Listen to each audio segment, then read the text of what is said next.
Welcome back to the Deep Dives. Today we're embarking on a truly incredible journey.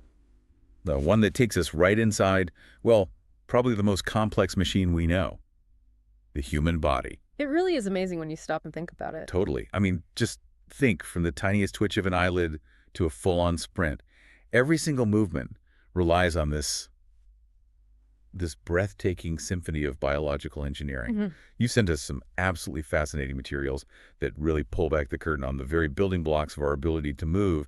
And yeah, we're ready to dive in. Okay, let's unpack this. Indeed. It's great to explore such fundamental aspects of, how we work.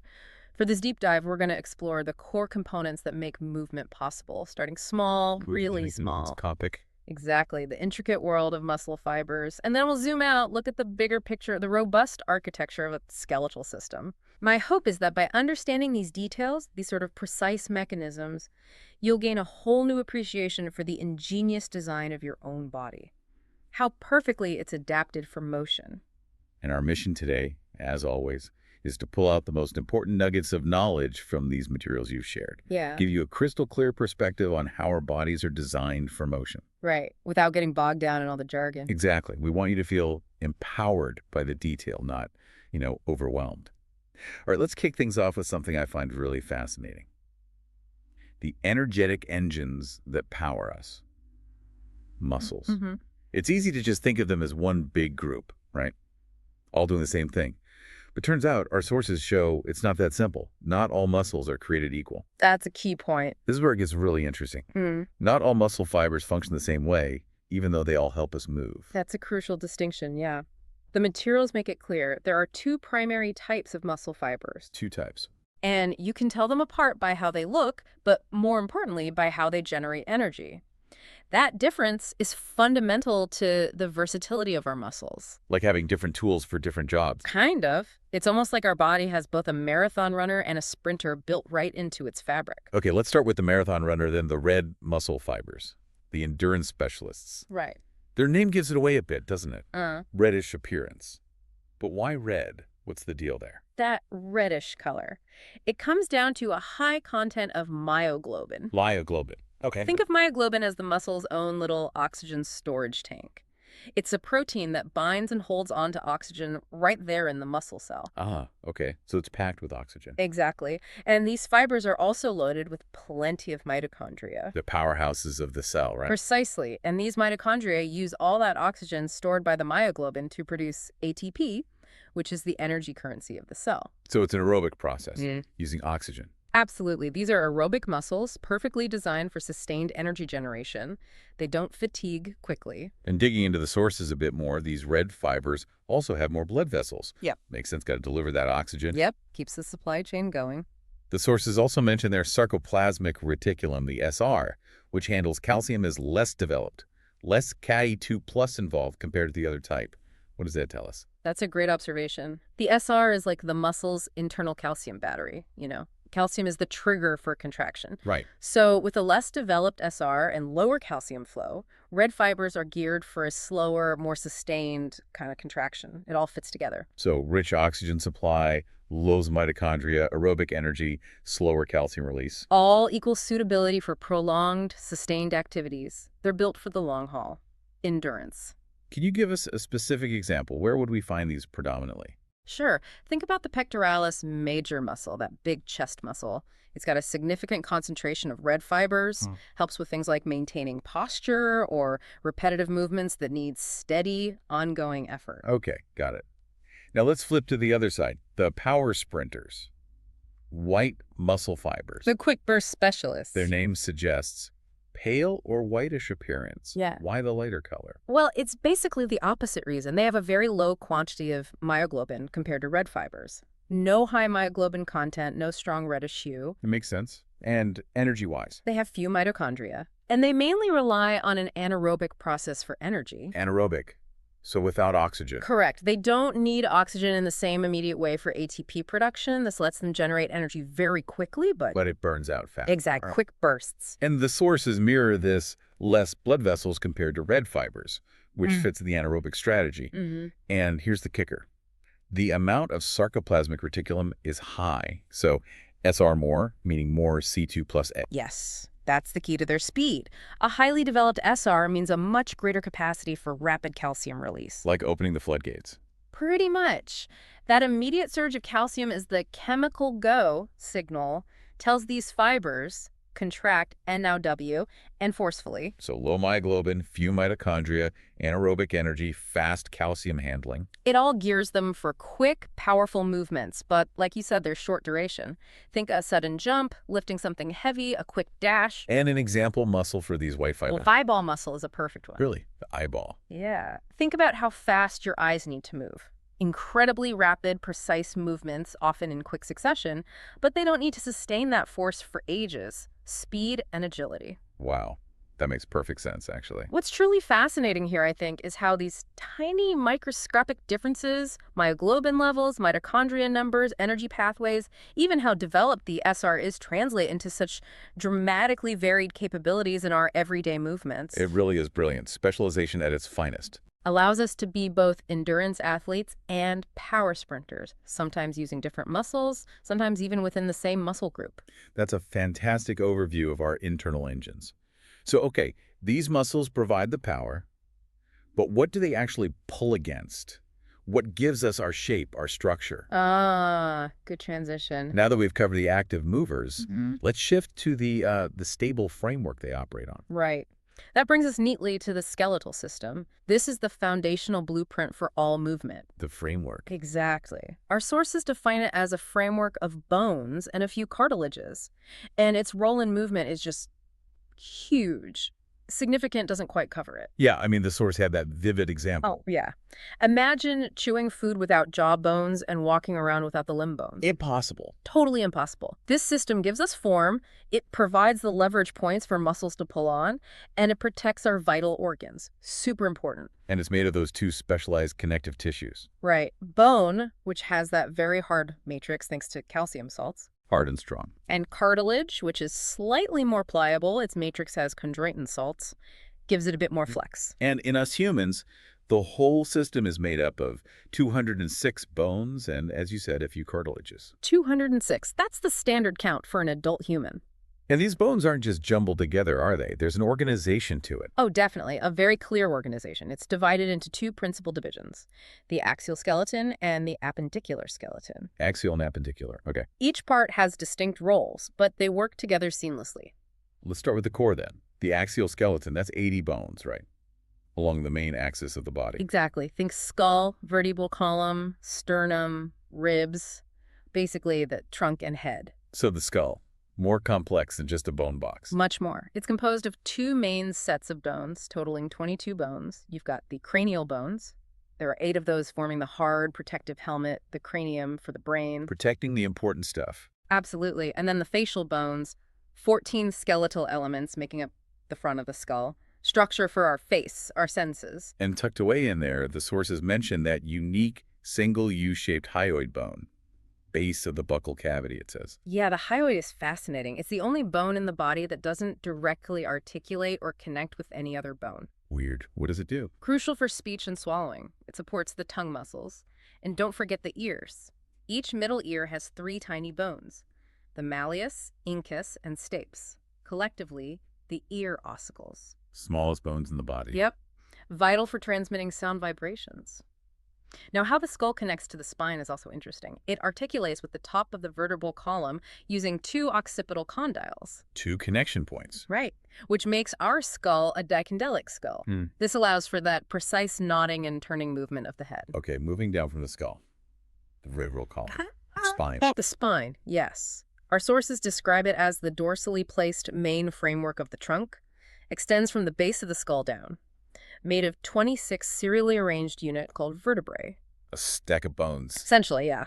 And each vertebra is crucial. It has a central hollow part, the neural canal. And the spinal cord runs through there. Exactly. Provides vital protection for the spinal cord. The column itself is clearly divided into regions. Let's see if I remember. Cervical. Yep. Cervical at the top, there are 7. And interestingly, that number, 7 cervical vertebrae, is found in almost all mammals. Humans, giraffes, mice, quite consistent. Wow. Okay, after cervical. Then 12 thoracic vertebrae where the ribs attach.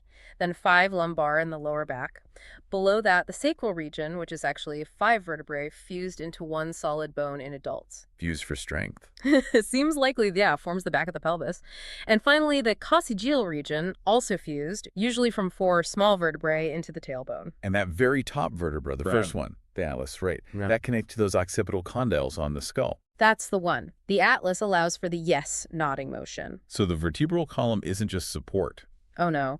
It protects the spinal cord, supports the head, and it's the main attachment point for the ribs and the muscles of the back. It's central, flexible, and protective. Okay, so axial skeleton also includes the sternum and ribs. Right. The sternum is that flat bone right down the ventral midline of the thorax, your breastbone. Got it. And ribs. We have 12 pairs of ribs. Each is a thin, flat bone. They connect dorsally, meaning at the back, to the vertebral column. And they're described as bicephalic. What's that mean? It means each rear has 2 articulation surfaces, 2 heads, on its dorsal end where it connects to the vertebrae. 2 connection points again for stability. Precisely. Better stability and control for breathing movements. Now, the ribs themselves aren't all the same either. Ah, more categories. Yep.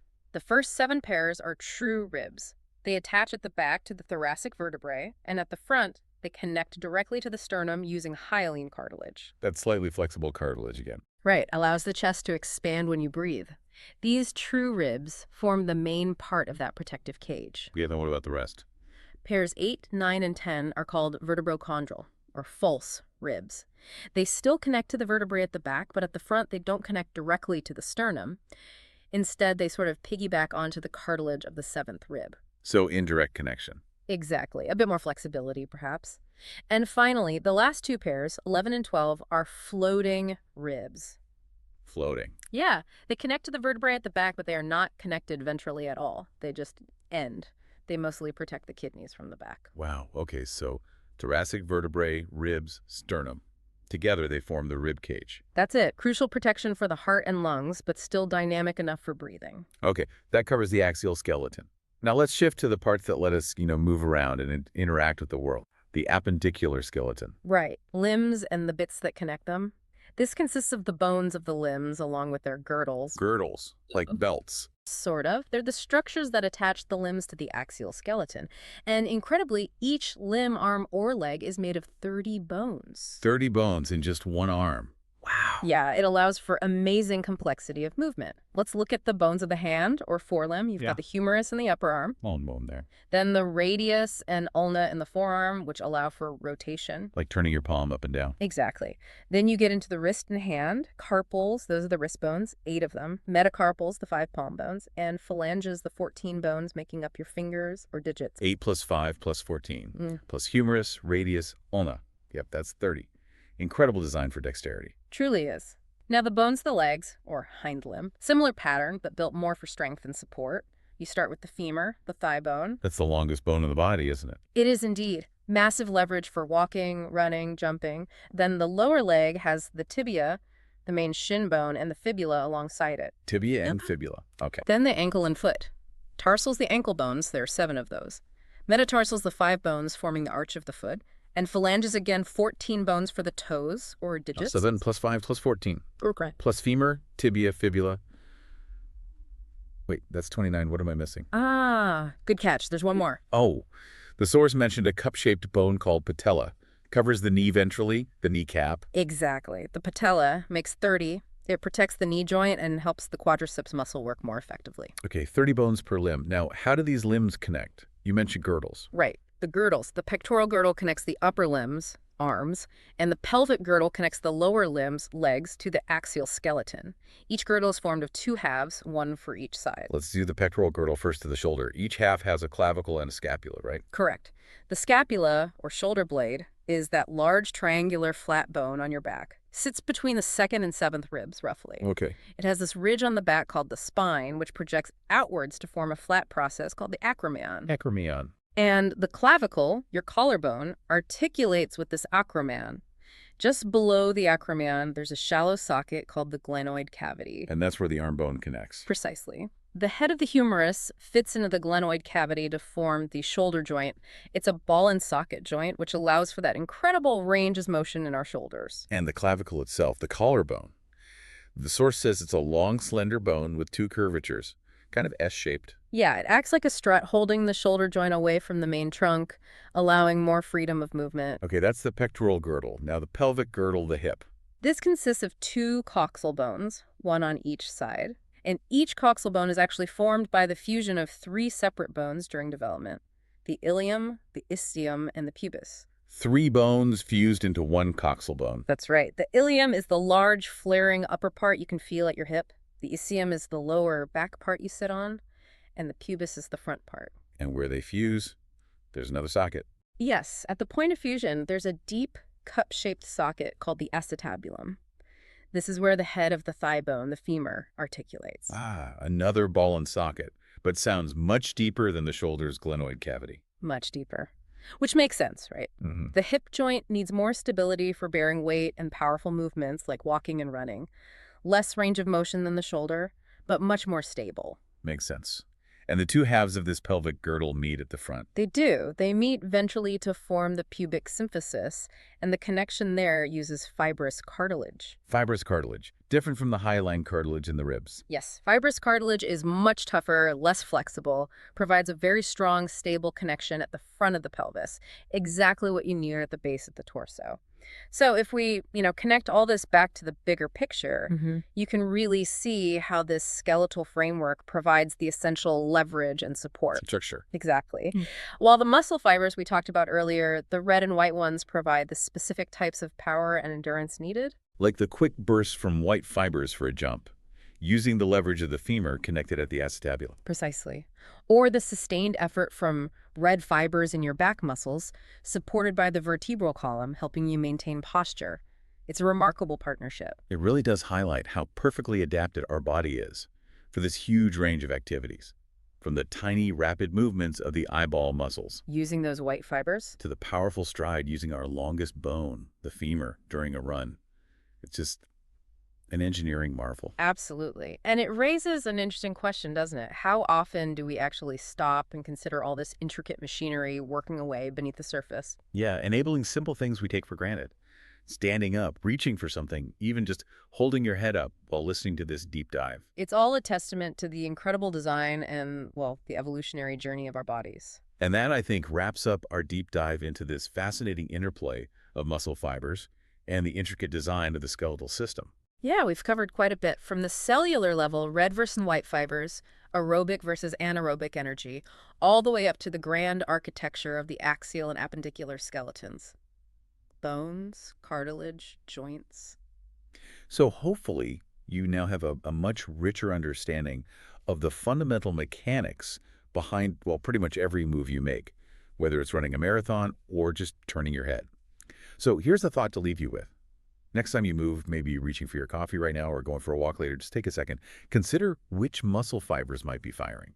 Which bones and joints are working together, in perfect harmony to make that simple action happen? What else might be going on under the surface, these incredible processes that we just take for granted in our amazing bodies?